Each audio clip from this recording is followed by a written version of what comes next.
ತಪ್ಪಿಕೊಂಡು ನಂಟಸ್ತನ ಬೆಳ್ಕೊಂಡು ಏನೇನೋ ನಡೆಸ್ಕೊಂಡು ಇದ್ದಾರೆ. ಈಗ ಕುಮಾರಸ್ವಾಮಿ ಅವರು ತೆಗೆದಾಗ ಏನು ಮಾತಾಡಿದ್ರು ಅದಕ್ಕೆ ಉತ್ತರ ನಾನು ಕೊಡ್ಲಿಕ್ಕೆ ತಾರೆ ಇಲ್ಲ, ಅವರೇ ಉತ್ತರ ಕೊಡಬೇಕು. ಅವ್ರು ನುಡಿದಂಥ BJP ಮೇಲೆ ಆಡಿದಂಥ ಮಾತು ಅಸೆಂಬ್ಲಿ ಇರ್ಬೋದು, ಒಳಗೆಲ್ಲಿರ್ಬೋದು, ಅದಕ್ಕೆ ಅವರೇ ಉತ್ತರ ಕೊಡಬೇಕು.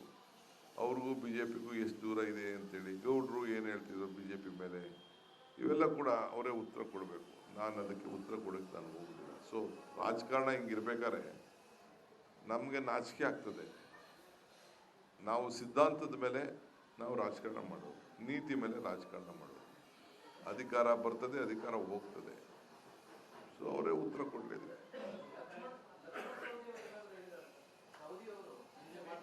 ಏನಿಲ್ಲ, ಲಕ್ಷ್ಮಣ್ ಸವದಿ ಕ್ಲಿಯರ್ ಆಗಿ ಹೇಳಿದ್ರು, ನಾನು ಶೆಟ್ಟರಿಂದ ನಾನೇನು ಬರಲಿಲ್ಲ, ನಾನು ವೈಯಕ್ತಿಕವಾಗಿ ನಾನು ಬಂದಿದ್ದೇನೆ, ನಾವೆಲ್ಲ ಒಟ್ಟಿಗೆ ಸೇರಿ ಕೆಲಸ ಮಾಡೋಣ ಅಂತ ಹೇಳಿದ್ರು. ಅವರೇ ಪೇಪರ್ಗೆ ಏನು ನಿಮ್ಗೆ ಸ್ಟೇಟ್ಮೆಂಟ್ ಕೊಡಬೇಕು ಮಾಧ್ಯಮಕ್ಕೆ, ಅವರು ನೇರವಾಗಿ ಅವರ ಮಾತಿನಲ್ಲೇ, ನಾನೇನು ಪಕ್ಕದಲ್ಲಿಲ್ಲದೆ ಅವರೇ ವೈಯಕ್ತಿಕವಾಗಿ ನೀವೆಲ್ಲ ಹೋಗಿ ಭೇಟಿ ಮಾಡಿದಾಗ ಕೊಟ್ಟಿದ್ದಾರೆ.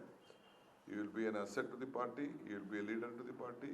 he has been elected with a very big margin. ಬಹಳ ದೊಡ್ಡ ಮೊತ್ತದಿಂದ ಕಾಂಗ್ರೆಸ್ ಪಕ್ಷದ ಹಸ್ತದ ಚಿಹ್ನೆ ಮೇಲೆ ಅವರು ಚುನಾವಣೆ ಗೆದ್ದಿದ್ದಾರೆ. ಅವರು ನಮ್ಮ ನಾಯಕರು.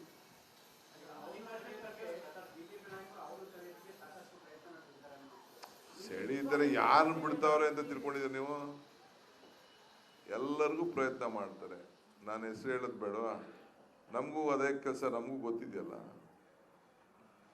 ನಾನು ಮಾತಾಡ್ತಾ ಇಲ್ಲ ಅಷ್ಟೇ. ನಾನು ಇಷ್ಟೊತ್ತಿಗೆ ಎಷ್ಟೋ ಮನೆಗಳು ಖಾಲಿ ಆಗ್ಬಿಡವು, ನಾವೇ ಸ್ವಲ್ಪ ಸುಮ್ಮನೆ ಇದ್ದೀವಿ ಅಷ್ಟೇ.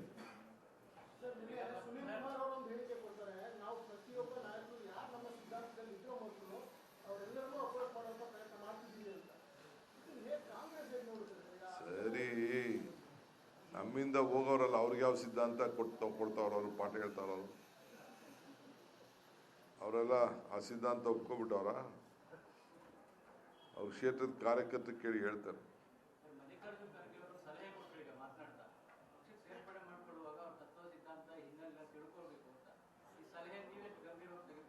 ಖಂಡಿತ ಹಿರಿಯರು ಏನು ಹೇಳ್ತಾರೆ ಅದನ್ನು ನಾವು ಕೂಡ ಭಾಳ ಮೆಲುಕು ಹಾಕಬೇಕಾಗ್ತದೆ, ನಮ್ಮ ಎಕ್ಸಸೈಸ್ ಮಾಡಬೇಕಾಗ್ತದೆ.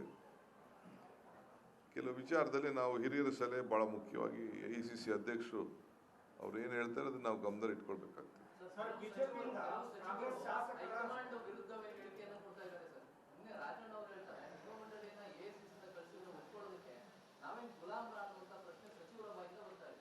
ನಾವು ರಾಜಣ್ಣವರ ಹೇಳಿಕೆಯನ್ನ ಬಹಳ ಗಂಭೀರವಾಗಿ ಮುಖ್ಯಮಂತ್ರಿಗಳು, ಶಾಸಕಾಂಗ ಪಕ್ಷದ